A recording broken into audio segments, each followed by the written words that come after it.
You can do a podcast that isn't stupid. Yeah, well, I'm trying to reduce my stupidity. That's why I'm reading books. What do you want me to do?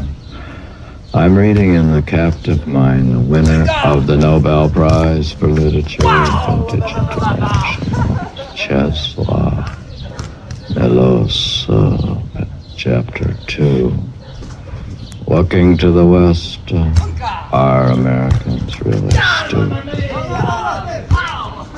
I was asked in Warsaw, so somebody asked him, Americans were stupid.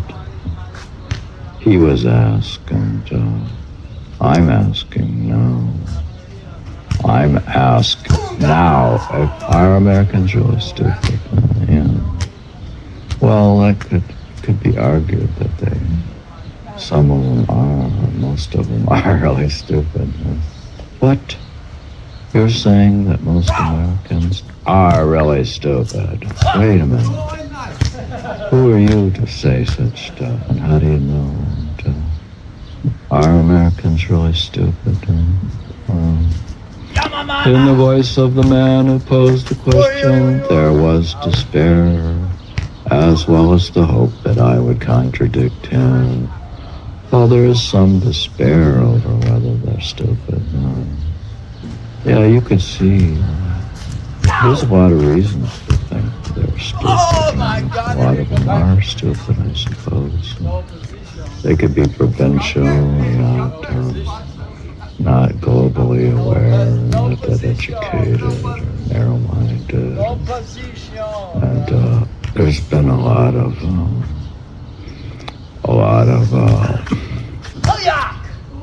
people that have, forgetting this politics. I mean, it's been a rough time in history, and there's a lot of weird stuff going on. We had a pandemic. This question reveals the attitude of the average person in the world, people's democracies towards the West. Yeah, it reveals there's an attitude about the average people and the people's democracies towards the West, and there's an attitude and not that great of respect in this podcast for the democracies in the West. It is a despair mixed with a residue of hope. Isn't there a residue of hope when you talk about a democracy? I mean, you felt hopeful when you were reading about Thomas Jefferson, or maybe you read Thomas Paine, or you read... what about your Adam Smith guy, or don't you have any others? During the last few years, the West has given these people a number of reasons to despair politically.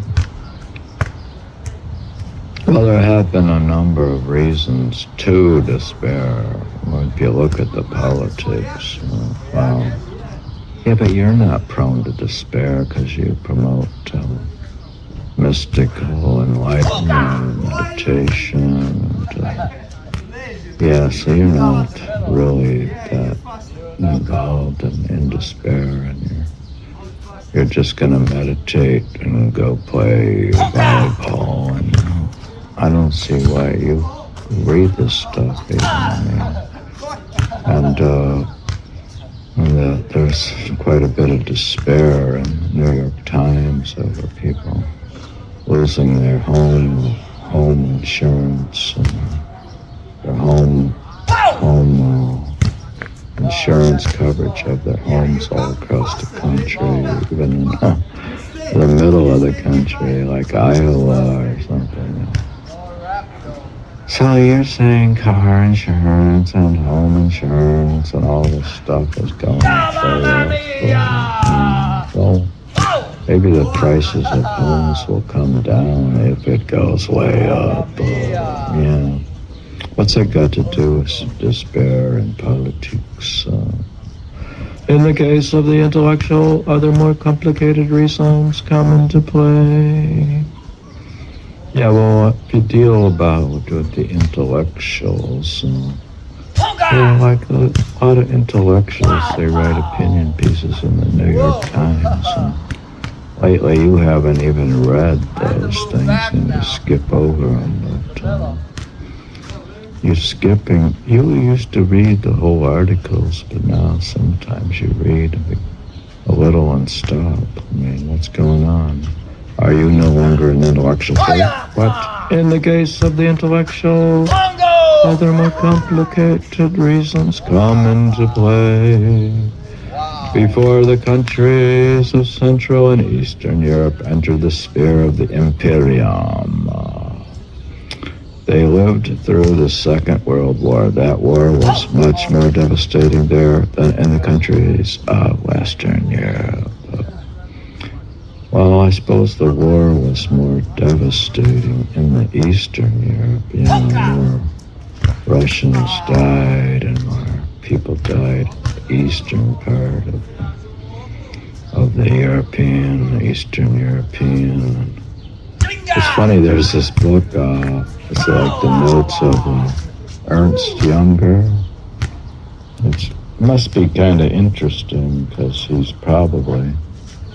Remember, not every German is a bad person. And, I don't know, this guy probably isn't a bad person, really, but his job was, he was a German in Paris, and I don't know how bad he is, but he wrote about his memoirs, about being, he actually had to do counterintelligence or something. This guy, what's his name? Ernst Jünger is the German author served in occupied Paris. He's mentioned by the Bernard Henry Levy. Yeah, what's that? What are you going to learn about that? Well, occupied Paris is probably not just more as devastating as in the eastern part. Yeah, it was much worse in Stalingrad, yeah. The war was much more devastating than than in the countries of Western Europe. It destroyed not only their economies, but also a great many values which had seemed till then unshakable. Yeah, where's their bellies, I wonder, in the eastern part? I mean, what happened over there? People tend to regard the order he lives in as natural. Man tends to regard the order he lives in as natural. Okay, is it natural? The houses he passes on his way to work seem more like rocks rising out of the earth than like products of human hands. He considers the work he does in his office or factory as essential to the harmonious functioning of the world. Yeah, I considered like my uni gigs and my municipal finance work as essential to the harmonious functioning of the world, because I would do like things like housing finance, and I would do student loan deals, and yeah, well, you just got all the kids in debt. You do like building bridges and roads. Did you fund courthouses? Like you did municipal finance for a courthouse? You did all kinds of stuff like this, didn't you? Yeah. What else did you do? Tobacco settlement gigs. The harmonious functioning of the world. Well, in a lot of ways, all these cities and states were like, in a way, with all this muni bonds. I mean, I sort of like they use a credit card, you know, all got the debt going up and maintain debt. They'll sell muni bonds backed by tax receipts in the future. What? Yeah, why don't they just spend their tax receipts in the present moment? Well, yeah, I know, muni finance So, why do you have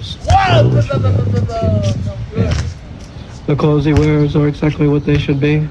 And he laughs at the idea that he might equally well be wearing a Roman toga or medieval armor. Yeah, the funny thing is, I saw the picture of Putin with Xi, with the guy, the premier of China, and Putin had these Western-looking suits on, like their tailor was from London. What? So if they're so anti-Western, why are they wearing a British tailored suit? Yeah, that is. Yeah, they are why do they wear that? Why don't they wear some Russian, Putin could dress like a Cossack or something, and then Tsai could wear traditional, Chinese clothes. Why do they identify with the West? Yeah. Why are they wearing those suits? That is so stupid. They should wear a Roman toga. He respects and envies a minister of state or a bank director and regards the possession of a considerable amount of money as the main guarantee of peace and security. Yeah, well, I consider having a large amount of money as a guarantee of security. So you want to have a large amount of money, yeah. Yeah, the master's saying these people, they think if they just accumulate a lot of money and stuff, that'll guarantee peace and security. If I had a big house, let's say, and I had the mortgage paid off, yeah, but then you would have, what about your insurance? If you don't have a mortgage, you don't need insurance, or what if there's a hurricane or tornado, and where's your security, and where's your money, and what if there's inflation? He respects and envies the minister of state or a bank director, and regards the possession of a considerable amount of money as the main guarantee of peace and security. Yeah.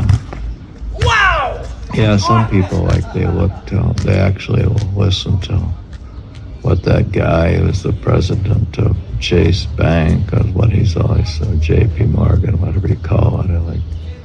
They'll always say, wonder what he's saying, his predictions, but his predictions are as bad as the rest of them.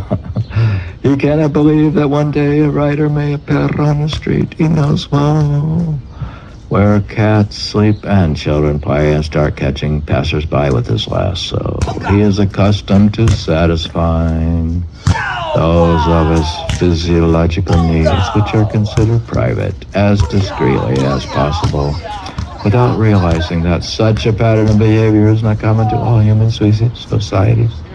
In a word, he behaves a little like Charlie Chaplin in the gold rush, bustling about in a shack, poised precariously on the edge of a cliff.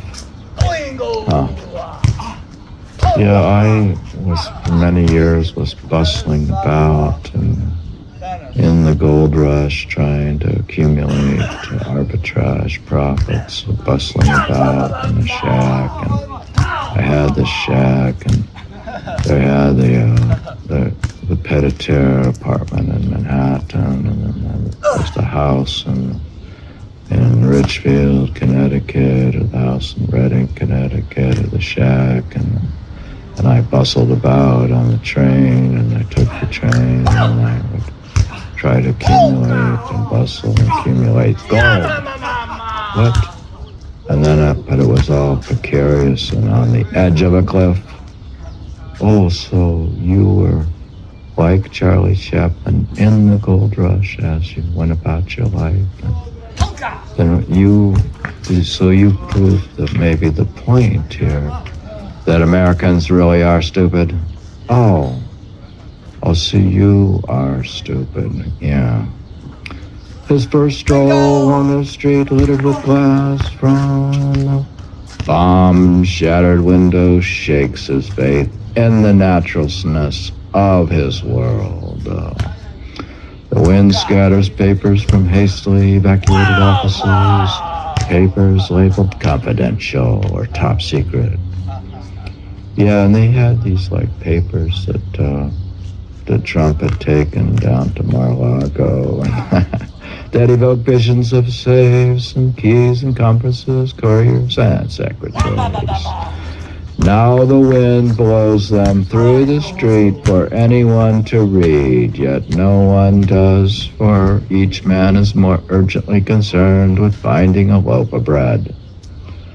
Yeah, a lot of people they were concerned about their privacy, and they're worried about the Netflix, about Facebook and the Instagram and all their personal information on the internet floating about in this podcast. And they evoked visions of all the stuff and the stuff blowing around, but when it comes down to it, it's more urgent to be concerned of finding a loaf of bread. Oh, okay. Well, so you find people who are hungry and they want something to eat, then they're not shifting through your privacy of your podcast. No. They're generally not searching around, and it's not that interesting. My personal information is not that interesting. Oh, so you're poor, yeah. Yeah, it turns out that I'm an extremely boring person. My private information is of no value. Oh, well, you make yourself boring, and that's why it's not value. I mean, and this other guy, he's saying that there's a book called The Subprime Attention Crisis, where the advertising and the time bomb at the heart of the internet, that a lot of these companies, whether they're Google or whatever they are, the basis of their evaluation is based on advertising revenues, but he's saying that these advertisements are not working. What? People are ignoring digital advertising, so these companies may collapse, and we have the new subprime crisis. In Subprime Attention Crisis, Tim Wong investigates the way big tech financializes attention. Yeah, and I'm drawing attention myself away from these ads and from the internet in this podcast, to teaching people to meditate and put their attention on the third eye. He shows us how digital advertising, the apparently unstoppable money machine at the heart of the internet, is actually at risk of collapsing, and that its potential instability bears an uncanny resemblance to the housing bubble of 2008. Moving from the unreliability of advertising numbers and the widespread fraud taking place within advertising markets to the simple fact that online ads mostly fail to work. Yeah, and a lot of the ads I was to put in this podcast were mostly going to fail.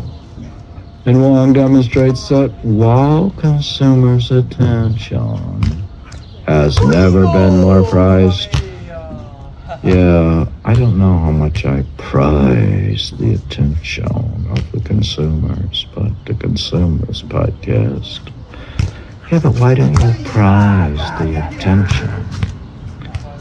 Well, I still try to direct people's attentions to their third eye in meditation. The true value of advertising, much like that of subprime mortgages, is wildly misrepresented. Deeply such convincing and alarming subprime attention crisis will change the way you look at the internet in its precarious future. It's got this little book here. It's not actually that big, but if you're a one-idea writer, I mean, That's why I was saying it's like a one concept book. This could be a one idea book. You've criticized books as having one idea and they write a book. Yeah, well, what you could do is maybe get the AI to summarize the book. Yeah, I did that on a number of books, and sometimes I'll ask the AI and Bing to just give me a book summary. They actually do. One of the uses of AI I found is useful. It's like, say, can you just summarize this book? And it actually does those kind of things, like summarizing. It does a pretty good job. That's not. You don't have to be that intelligent, because it's not. That's an example of where Americans are stupid. American AI is actually stupid, but it's functional when it has a stupid job. It does well. Oh, yeah, that's stupid. Wait, what does that make you stupid? Yeah, well, it could make you more stupid if you use AI and you just read a summary. Oh, then that proves the point that you are stupid and your AI is also stupid. Okay. Well, strangely enough, the world goes on even though the offices and secret files have lost all meaning. Farther down the road, he stops before a house split in half by a bomb. Well, that has happened in Ukraine. There's houses split by bombs. The privacy of people's homes. That's happened in the Gaza Strip. And the family smells the warmth of the beehive life, the furniture preserving the memory of loves and hatreds cut open to public view.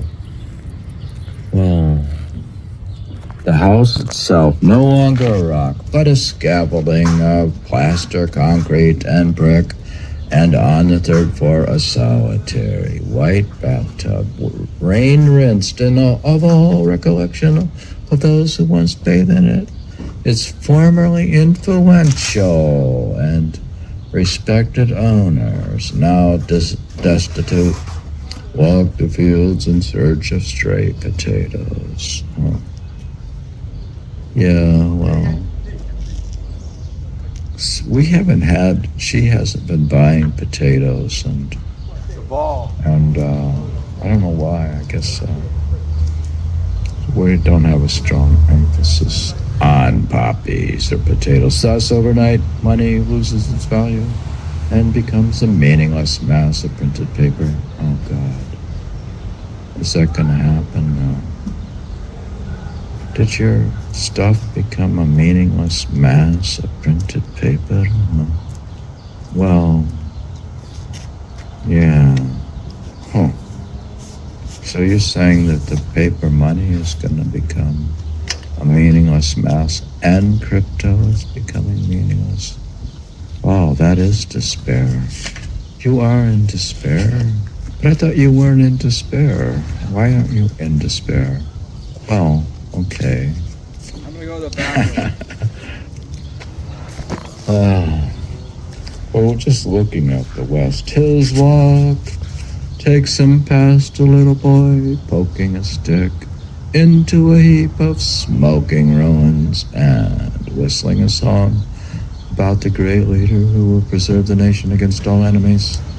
Yeah, if we could get a great leader and we could whistle a song, we could preserve the nation against all enemies. If we had like a strong man, if you could move to the right and get a strong man like me in this podcast, and I could train the AI to run the country and teach people meditation or something. If they were as strong as I was. I mean, they said yesterday on the tennis court that, he's the champion. I had won two difficult sets in tennis against advanced, technically good players. What? these were stars, and you beat them. I mean, one set actually went to 8-6, and the other one, I've never even played to 8. Wow.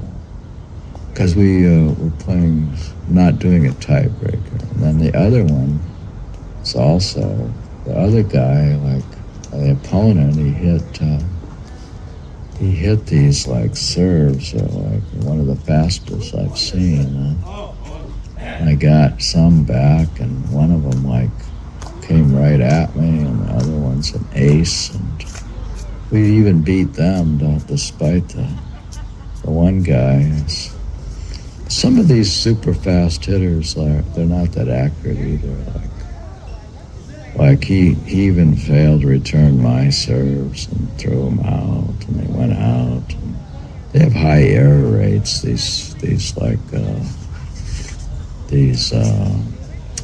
What I describe them as, like people in their minds think they're pros. They're not pros, but in their mind they are a pro. Okay, so you beat people who think they're pros, but not actually pros, yeah.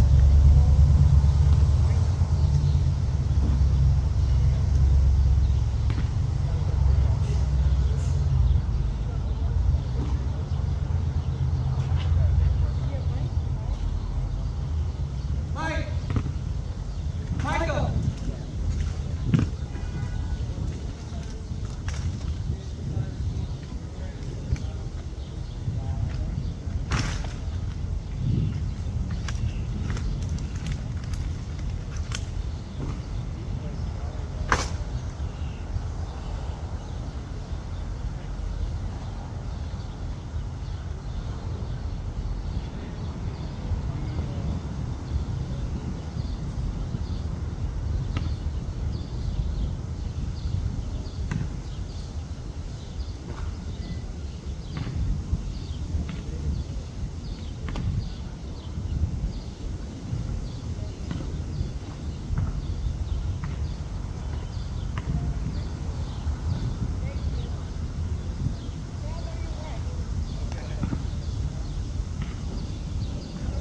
Tell Michael about these bottles.